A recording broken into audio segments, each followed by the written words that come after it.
Okay, my cell biology friends, here is our first flip lecture. I will just go over the first couple slides that we talked about yesterday in class.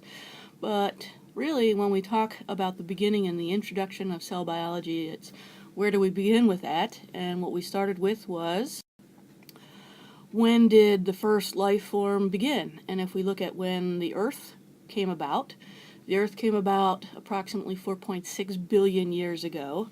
Right, so 4.6 billion years ago, the Earth formed from the creation of dust particles after the Big Bang, and it took approximately a billion years for the first life form to arise, and that first life form was a membrane-bound molecule that was capable of replicating, and it contained genetic material, which we know was RNA, and an enzyme that allowed it to replicate, and we called that RNA material a ribozyme.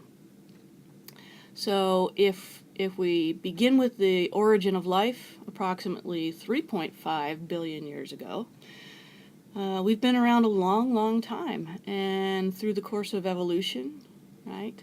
If you look at this clock, you see that humans came about approximately 1 minute before midnight, and we've only been around that long, but we will only be around approximately 1 more minute after midnight, and the Earth is actually supposed to be destroyed in another 5 billion years because of its rotation around the sun.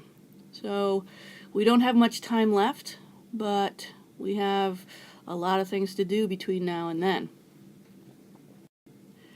Looking at the tree of life, this tree of life came about because of the work of Carl Woese, W-O-E-S-E,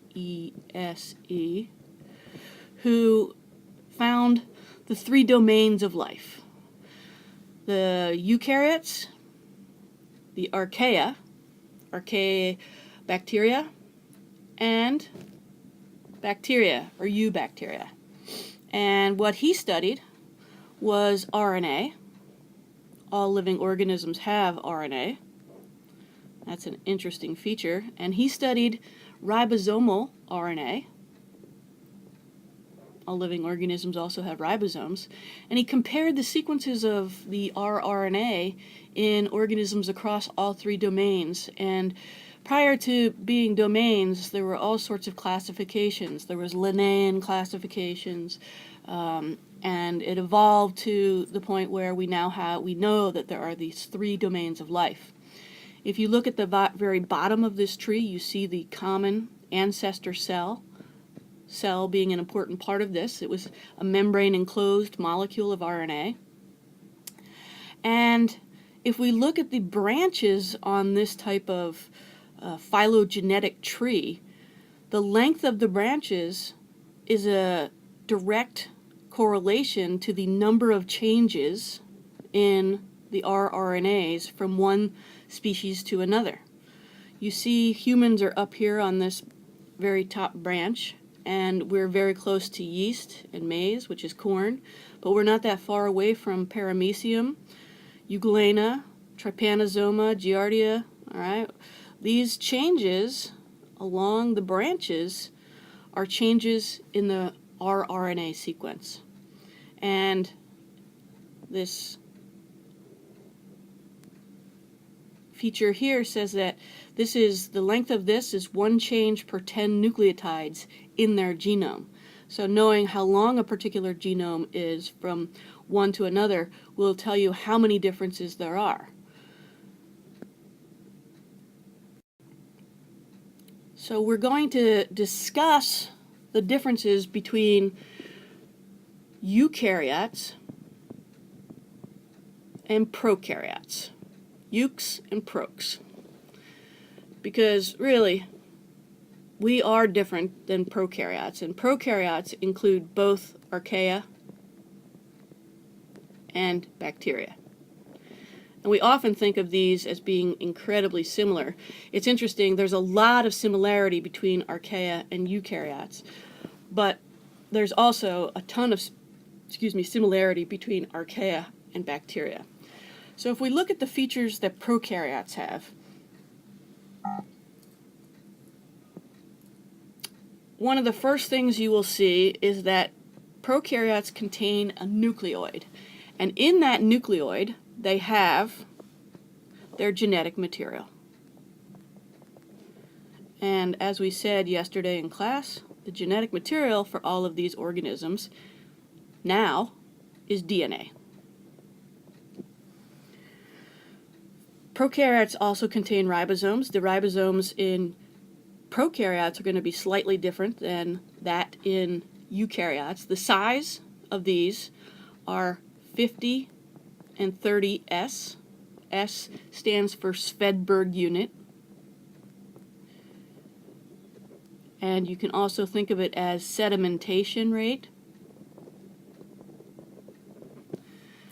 And in prokaryotes, the ribosomes are slightly smaller in Svedberg units than they are to humans or eukaryotes. Okay. Notice prokaryotes have a cell membrane. That cell membrane is incredibly similar to our cell membrane. Prokaryotes have flagella, which flagella in this case, okay, do eukaryotes have flagella? All of you gentlemen out there better be saying yes, because without flagella, you will not be able to pass on your genetic material. The difference in flagella is that in prokaryotes, flagella is made up of a protein called flagellin. So this is a protein. Whereas in eukaryotes, flagella are made up of microtubules. Very different. And we will talk a lot about microtubules in this class when we talk about cytoskeleton. Prokaryotes also have pili. These are cell surface features that allow for interaction with the extracellular media, and they can do sensation. They can sense what's going on in the environment. Prokaryotes may or may not have a cell wall. All right, and that cell wall is going to be very different than the cell wall that we see in eukaryotes, particularly in plants. And sometimes prokaryotes can have a capsule, and that capsule is there for protection, and it's almost always made of sugars or carbohydrates. So all of these are features of prokaryotes that you need to know. If we look at eukaryotic cells, the first thing that you should know as a difference, and the first thing you should say, what's the big difference between prokaryotes and eukaryotes? You better say the fact that there is this nucleus. Okay? Nucleus is the number one difference between prokaryotes and eukaryotes. Eukaryotes do not have a nucleus, they have a nucleoid, which is just a region in the cytoplasm that contains their genetic material, DNA. Whereas in eukaryotes, all eukaryotes have a nucleus, a membrane-bound nucleus. Here they're showing it in green with the nuclear pores shown, and in this image I guess they do have a little bit of the ER shown here that is associated with the nuclear membrane. Okay. And so that's the number one thing that you should say, and the next thing you should say is membrane-bound organelles. And organelles are really important for the function of eukaryotic cells. Now, what's interesting about this is prokaryotic cells and eukaryotic cells do virtually all the same functions, right? We're talking about living organisms, and they have to follow the same rules of life. And the rules of life, which I will draw out on the next slide, are, they have to utilize energy to survive, they have to be able to replicate, they have to be able to pass on their hereditary material, they undergo evolution. All living organisms do this. Where eukaryotes do it, they do it with the nucleus and membrane-bound organelles, but prokaryotes do all the same things, except they can do it without all of that. They're really actually quite amazing because they don't have all of this specialization. Okay, we're going to talk a lot more about all of the organelles and what their function is as we go throughout the course. typical type of question on an exam is, tell me some of the things that are the same in, right, plant cells that are the same in animal cells. So what's the big difference between plant cells and animal cells? Well, we know different. Okay, different is easy. In plant cells have a cell wall, right, where animal cells don't. Okay, animal cells don't have that cell wall because we don't have the same requirement for that structure. Okay. What else is different? The other big difference in plants, right? Plants have chloroplasts. Actually, we're just going to say plastids because there's multiple kinds of plastids. Chloroplast is one type of plastid, and a chloroplast is there to do photosynthesis. Okay, those are the two main differences between plant cells and animal cells. What's the same between plant cells and animal cells, right? Both of them have mitochondria. So mitochondria are found in both. Some people get that wrong. Okay. And mitochondria is the powerhouse of the cell. I hate that phrase. Oh, it is there to help generate ATP from fatty acids, from fats, as well as from sugars that are taken in by the cell. So both plant cells and animal cells need to make ATP, right? What else is the same? Virtually everything else is the same. Okay? Nucleus, Golgi, ER.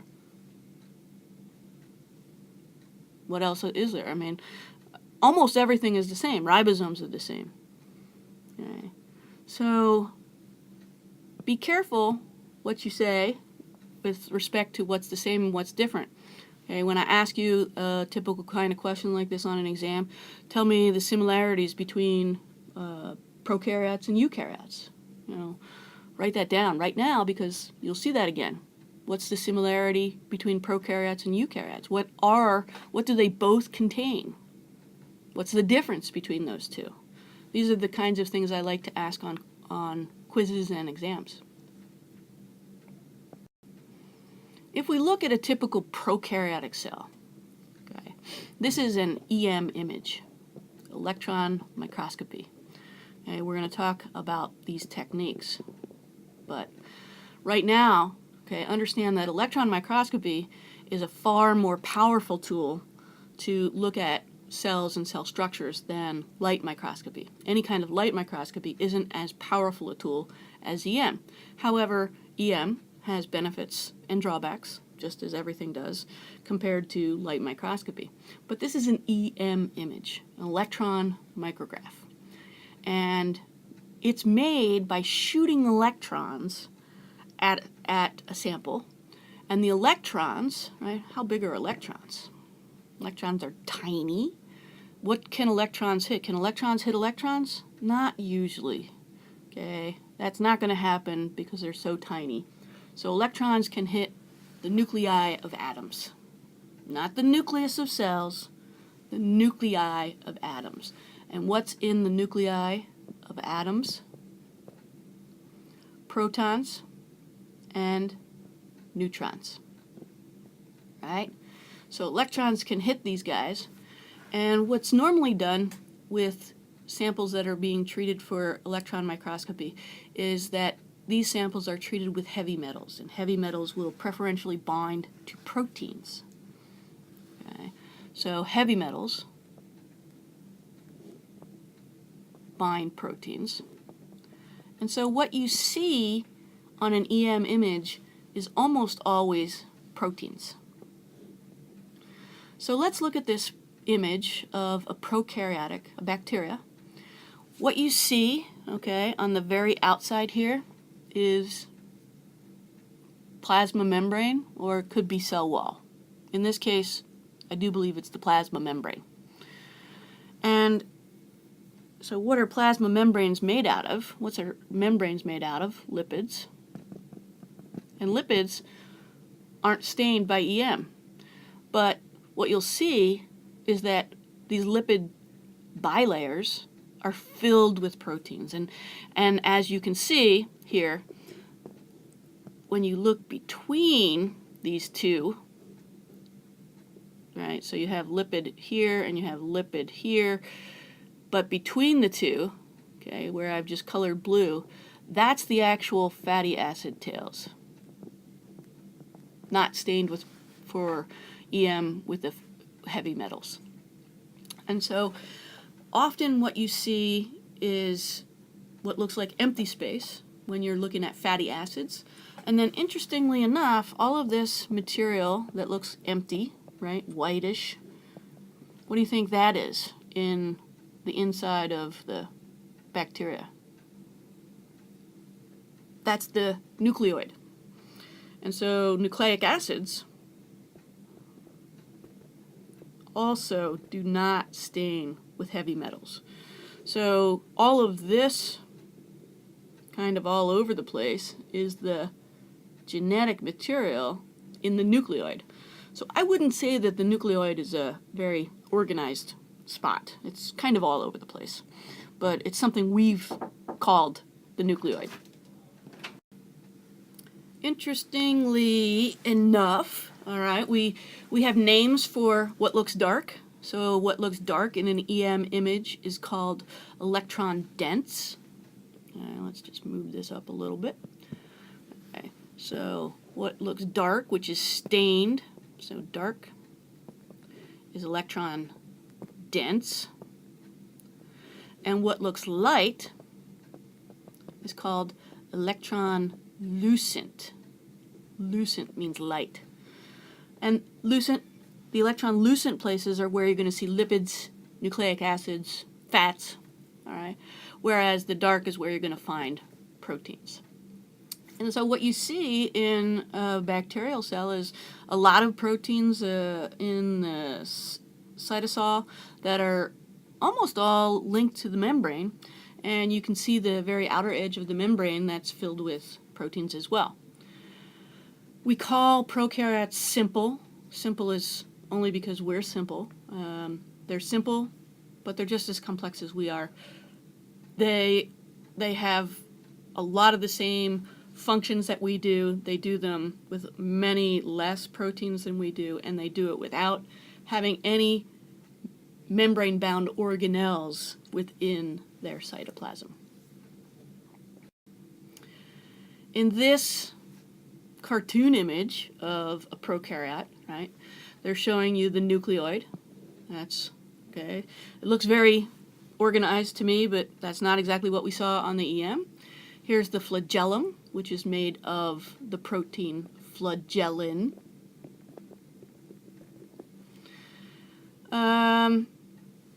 Tiny little black dots in here, make them a little bigger. Ribosomes, which are made up of 50 and 30S subunits. One big difference between prokaryotes and eukaryotes is that the chromosome, right, in prokaryotes is almost always a circular chromosome, and they have a single circular chromosome, whereas in eukaryotes we often have linear chromosomes and we have multiple chromosomes per organism. So prokaryotes, quote unquote, simple. Eukaryotes, the name, comes from Greek eu, which means true, and karyon, which means a kernel, which I like that because that makes me think of corn. So think of a kernel of corn. And so eukaryotes have a true kernel of corn inside the cell. And right, that true kernel of corn is the nucleus. The nucleus is separate from all the rest of the internal components compared to what we have in prokaryotes in the nucleoid. Eukaryotes, almost all eukaryotes are single-celled organisms. We don't think of it that way because we don't think about protists. Protists are single-celled organisms that are eukaryotes. And they're the vast majority of what's on the planet Earth as far as eukaryotes go. we think more of the multicellular organisms like us, like humans, and larger organisms as being multicellular. So eukaryotes can be multicellular. It's a question whether we ever would consider bacteria as being multicellular. We do talk about biofilms, which are conglomerations of bacteria that seem to be organized into some sort of multicellular organism, but I'm not really sure whether you should consider a biofilm a multicellular organism or just a bunch of bacteria. Some of the big differences between prokaryotes and eukaryotes, okay, bigger in size, so prokaryotes are 10 times smaller, so that means eukaryotes are 10 times bigger. On the previous image of the EM, you saw that the prokaryotic cell was approximately 2.5 microns.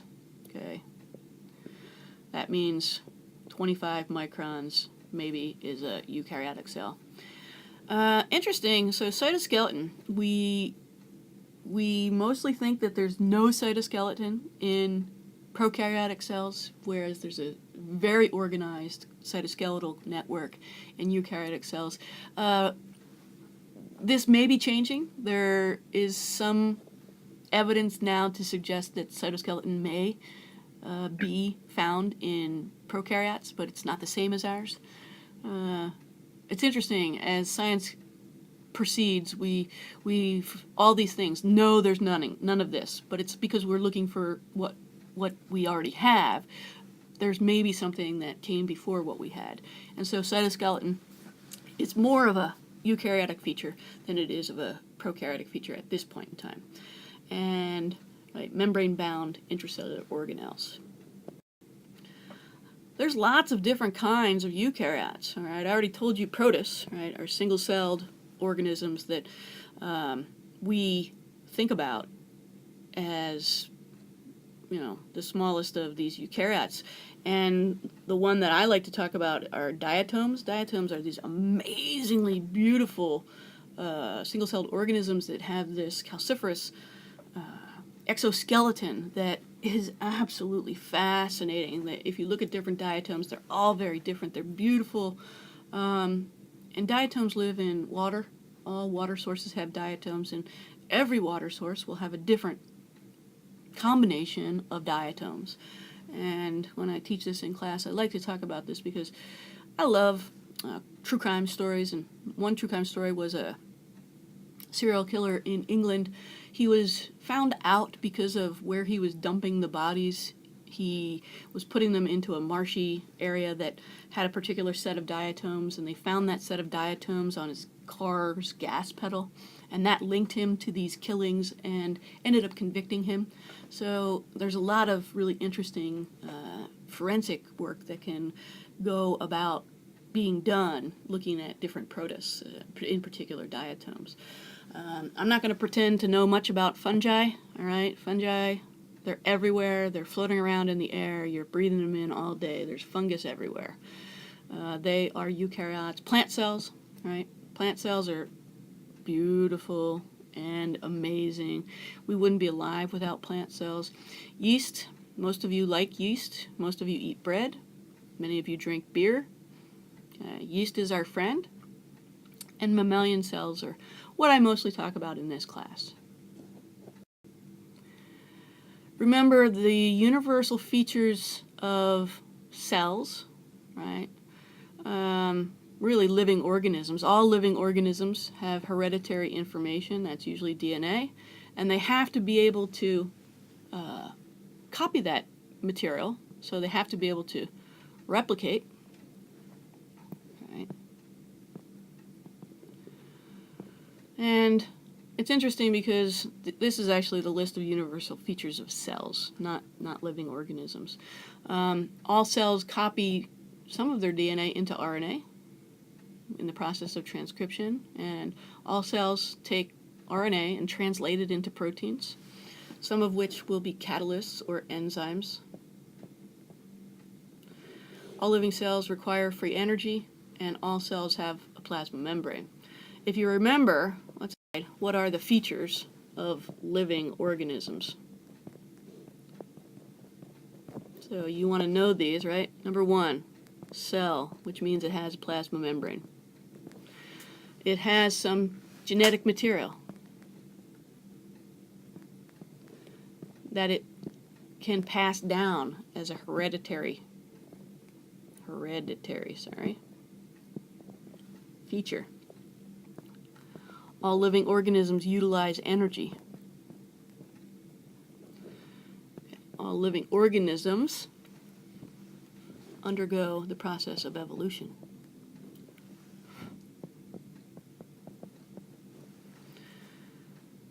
So, what's the last one? Genetic material, heredity. The most important one. All living organisms can replicate. You have to be able to make another one of yourself to pass down that genetic hereditary material. So these 5 features of living organisms are wrapped up in a lot of what we just talked about as features of cells. Here's a table, excuse me, I was coughing, a table that shows you the differences and similarities between, prokaryotes and eukaryotes. Take a look through this, and that should be it for this little bit of flipped lecture. Watch this before our next class and study it for your daily quiz. Have a great day.